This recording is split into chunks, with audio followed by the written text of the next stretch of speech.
There were moments when men's cruelty could not be explained. It had to be seen.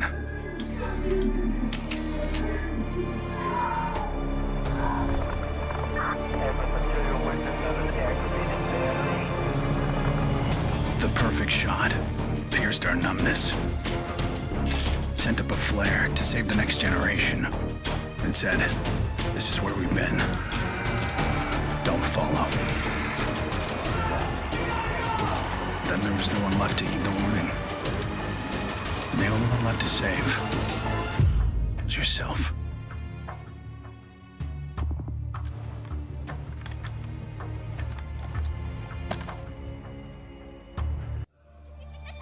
My earliest memory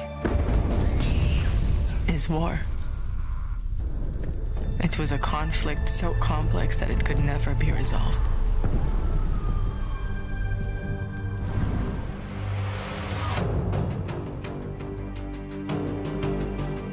But this war isn't complicated.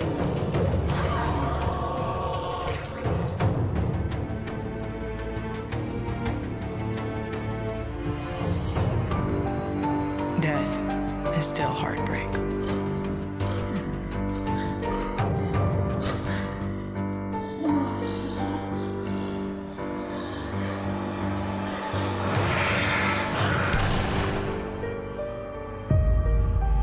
But a kill is a kill.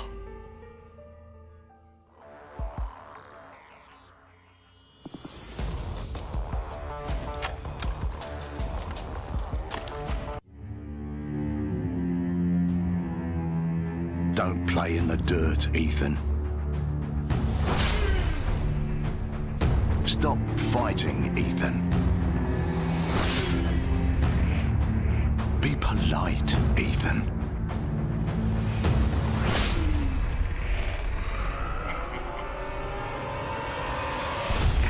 We can suppress the animal instincts all we want, bury them under layers of polish. But they exist for a reason. When we lived in a genteel fairy tale world, somebody did the dirty work out of sight. But when the fairy tale turned nightmare,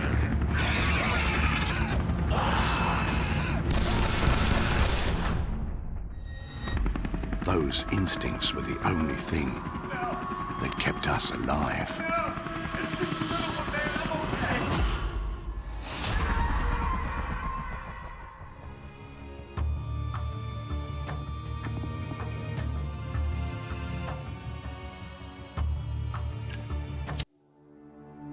Where there is life, there is light.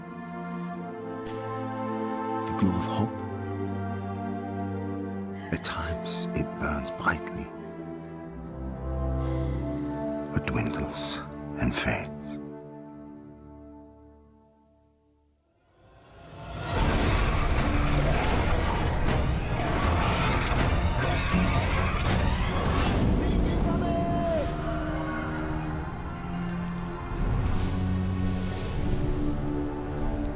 Once it is lit, we must never let it die.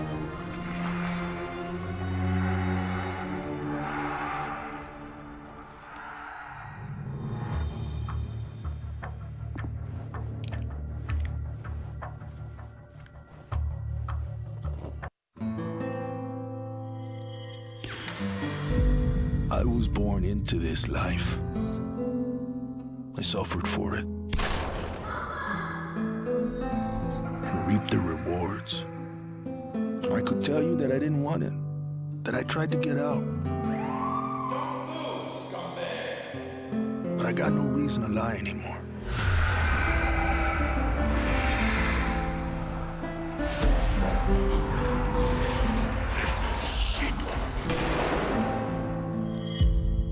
That life is the only reason I'm still here.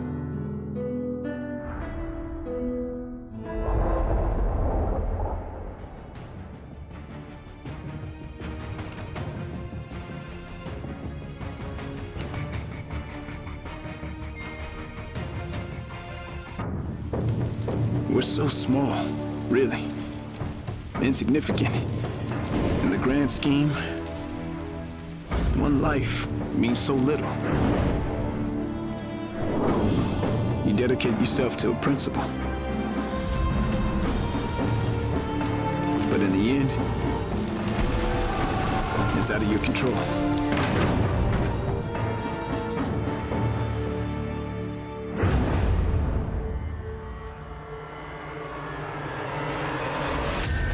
In this world, principles get you killed. You lend a hand, it gets torn off. You hesitate, you die. So you want to save someone? Save yourself.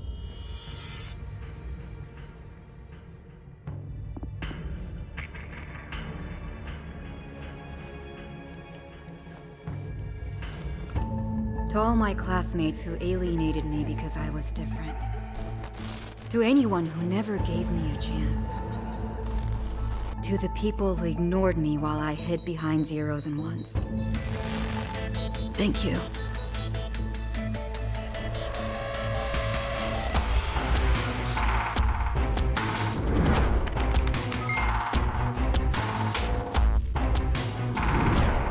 Without you, I would never have made it this far.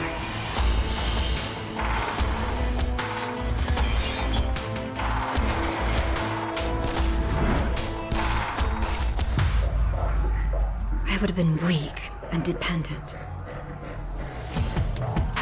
I would have ended up just like you.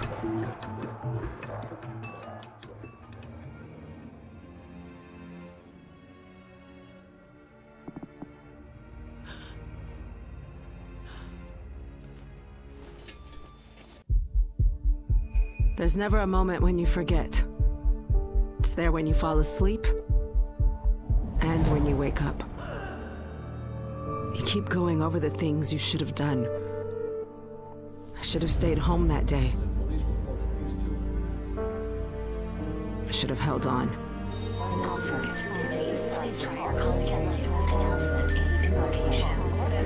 The agony is always there.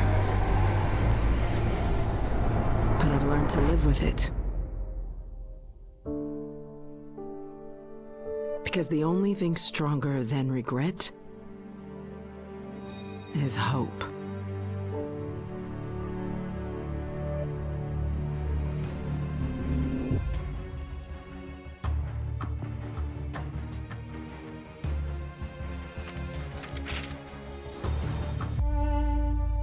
I was never afraid of Cachet the Deathless. I laughed at the fairy tale of this undead phantom. A woman of science would never fear such silliness. But what do we know?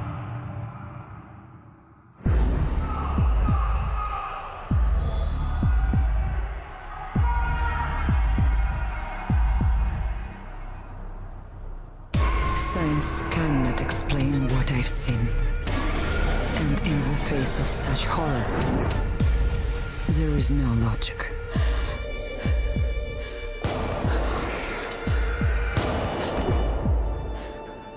Only faith.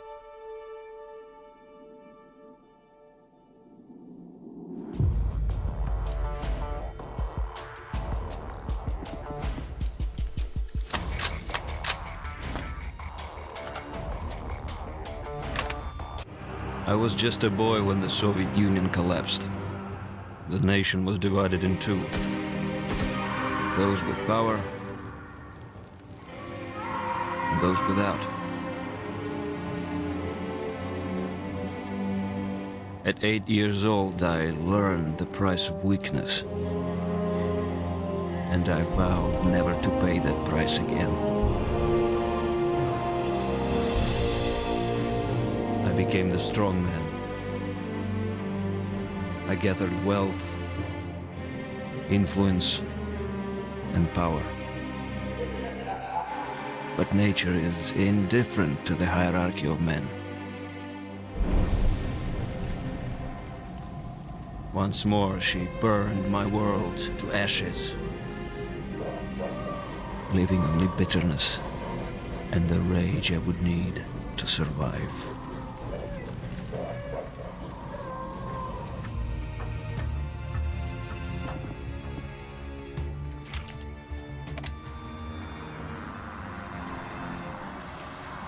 People don't believe something can happen until it does. They live in cheerful ignorance of the coming storm. I could see nothing else. When it finally arrived, I felt relief. At least now the danger had taken shape. Now, I had a target.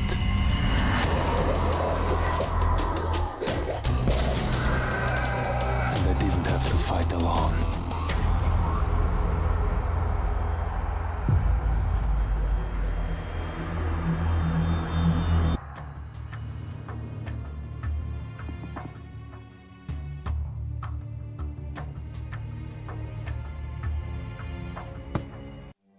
I will not be welcome in the kingdom of heaven. That fate was never in the cards for a man like me.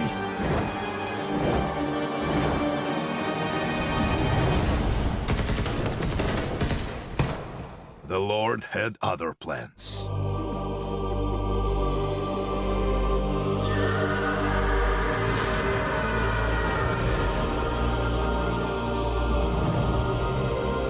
I have made my peace with God.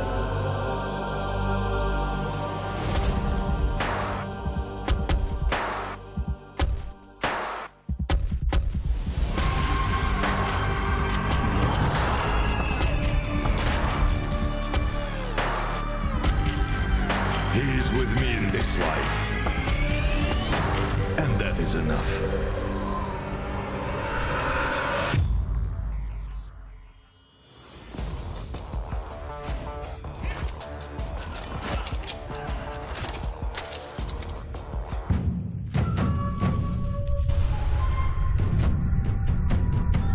I was 11 years old the first time I felt the ground shake.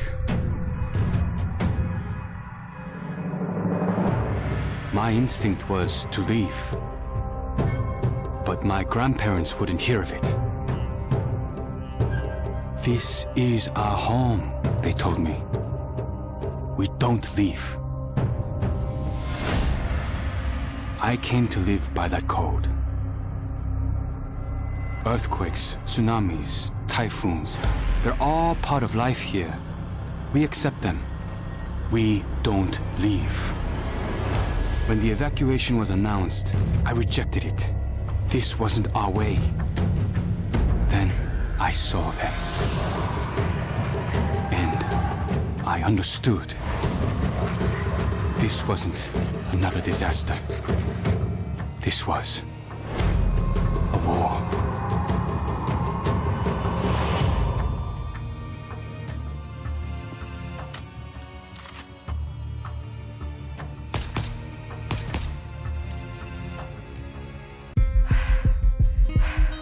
Nobody expected a 9-year-old girl from Tokyo to be fascinated by guns. Nobody imagined a 22-year-old university senior would drop out and train for the biathlon. Nobody believed that the daughter of a salaryman could win Olympic gold. And nobody predicted that a necrotic plague would decimate our planet's population. But life is all about the unforeseen.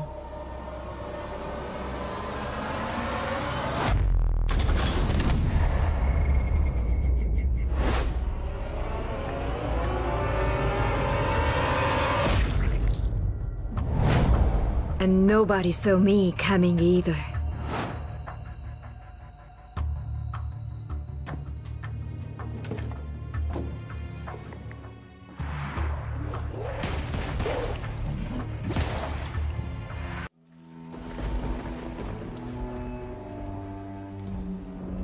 I always wanted to be a cop.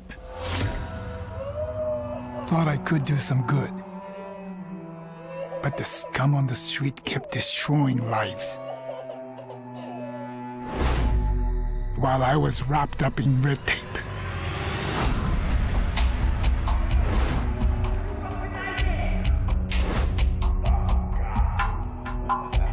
Shackled by senseless laws. The virus stripped all that away. Left us to fend for ourselves. And finally, the chains were off.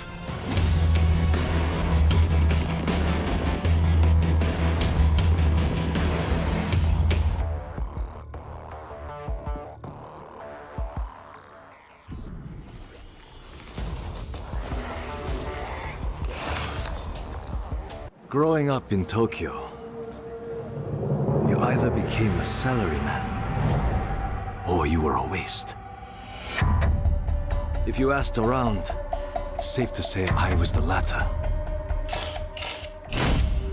They said I lacked self-control,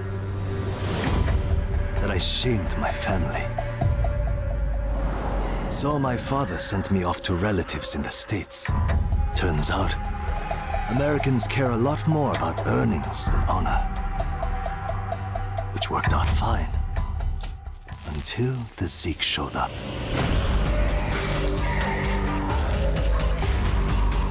The Japanese decided to evacuate. They didn't have the firepower to fight. But I had special skills. So when everyone else was leaving, I went home.